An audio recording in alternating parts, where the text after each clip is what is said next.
GM. Ever wonder what those educational points or semester units in 36 hours mean on your exams? Well, that's what I want to go over today is what does all this mean? 36 hours or 3.6 CEUs or 3 college semester units, if we're talking about distribution, or what does maybe even these 12 educational points mean when you're talking about your wastewater treatment certification exam requirements. And I'm here to break that down for you so you don't need to read all of this paperwork like I have. This is a 200-page document. This is about a 25-page document over here. It is actually called the office operators, blah, blah, blah. So I'm going to go ahead and distill all of this down for you. This is part of the operator certifications here. The most important thing right here is this.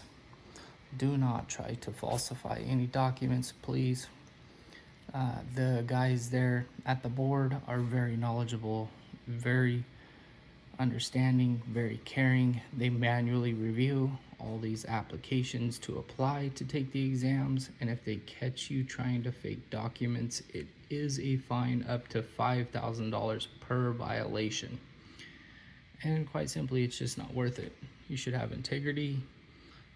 Everybody I know and meet in this field has honesty, integrity, great values, great morals. They're great people, awesome A players. So it's just not something to do. Because again, if we go back to here, this is where we've seen a lot of people trying to falsify these documents. From what the gentlemen that review these PDFs and images submitted for review to apply to take as qualification for the exams. These high school diplomas are right here is what mainly people are trying to fake, and it's just not worth it, guys. Okay, so let's go over what these 6 educational units or educational points in particular here are. And it's not to be misconstrued with semester units, which is the third path of getting your grade 2. So if we look here, you need a high school diploma and 9 educational points to take the exam, to qualify for the exam.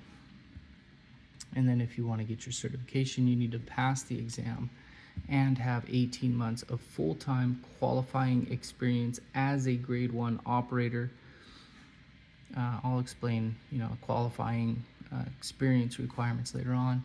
We're going to mainly be dissecting these educational points, the semester units, and these 36 hours over here, or 3.6 CEUs, which are continuing education units. With that said, this document over here is roughly page 47 on the thing. We'll discuss all that. So I'm not going to go ahead and read it to you verbatim, but basically 3 unit semester courses, so 1 college course, say on wastewater treatment at a college that's a approved university or an ISAT facility, which just means it's another approved course broker,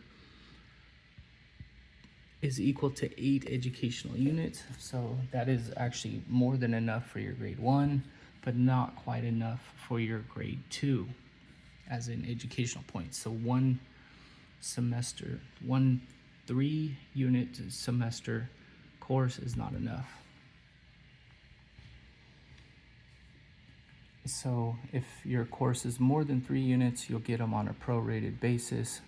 1 continuing education unit, which is a CEU, by a professional association or a non-profit public agency is equivalent to 1 educational point. So 1 CEU is 1 educational point.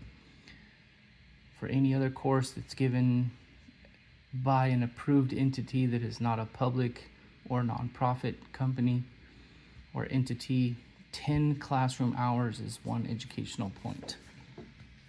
I know this is kind of seeming a lot, but I'm distilling a lot of this down for you so you don't have to worry about it. So within, that's for grades 1 and 2, but at grades 3s, 4s, and 5s, you may earn up to 16 educational points for completing management courses as well, because grades 3, 4, and 5 typically end up being operators or shift operators. We'll discuss shift operators and chief plant operators at a later date as well. So you got a little bit of leeway here that it doesn't have to be water specific. It can be water and management courses in your grade 3, 4, and 5s. But you may not earn more than 4 educational points per type of management course. Then this is the last one. Any course that's given approval by the board, 20 classroom hours are equivalent to 1 educational point. So I know that's a whole lot, but that's distilled very down real quick. One last thing, when I've been reading this operator thing, this chart right here will tell you basically what type of water treatment plant the classification of the plant is, what kind of certification you will need in either water treatment or wastewater treatment equivalent. And then this document right here in particular is very valuable, because this is going to tell you, based on these types of processes at your facility, is going to tell you what kind of class in particular your facility is that you would qualify up to. And the reason this is important is because maybe you're at a place that only has a primary and a conventional treatment. You're only a class 1, which means you can literally only take up to the class 1 in any of these wastewater, water treatment, drinking, or distribution certifications. So you want to plan to see where you can, based on your actual facility, and that's the experience you'll get long term in your career, at least for where you're at there. This is the classification 5. You need a biofiltration, activated sludge, a sequencing batch reactor, and a tertiary to be considered a class 5 treatment facility. And then that's greater than 30, 20, 10, and 10. So yeah, those are how you would determine what you would actually be able to take based on over here, your facility, and then based on your educational career path, whichever way you want to go, more education or more years of experience, vice versa. So let me explain this a little bit. So let's say we're going for a D3. You need to have a valid D2 and 236 hours or 3.6 CEUs or 1 3-unit college semester course specialized in water treatment or water training.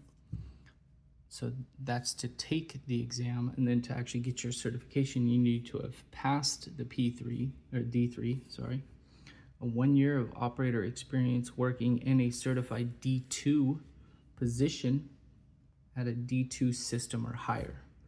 And that's what I was saying just a minute ago, is for you to figure out what your classification of your place is, and then 1 additional year of operator experience. We'll talk about additional years of experience later on as well. That'll be probably part 6 or so. Don't quote me on that, but yeah. And then, as you can see, my little notes over here, chicken scratch. Yeah, that's about what we got on these educational points. Hopefully that clears up some things, makes it a little bit more distilled down, a lot less questions that way. If you have any more questions, you can go ahead and ask me in the comments below. I'll answer as best I can. If not, then just go ahead and get directly in touch with the water board. And the gentlemen there and the women there in the facility are awesome people, very helpful, and will answer all your questions. And that's it for today.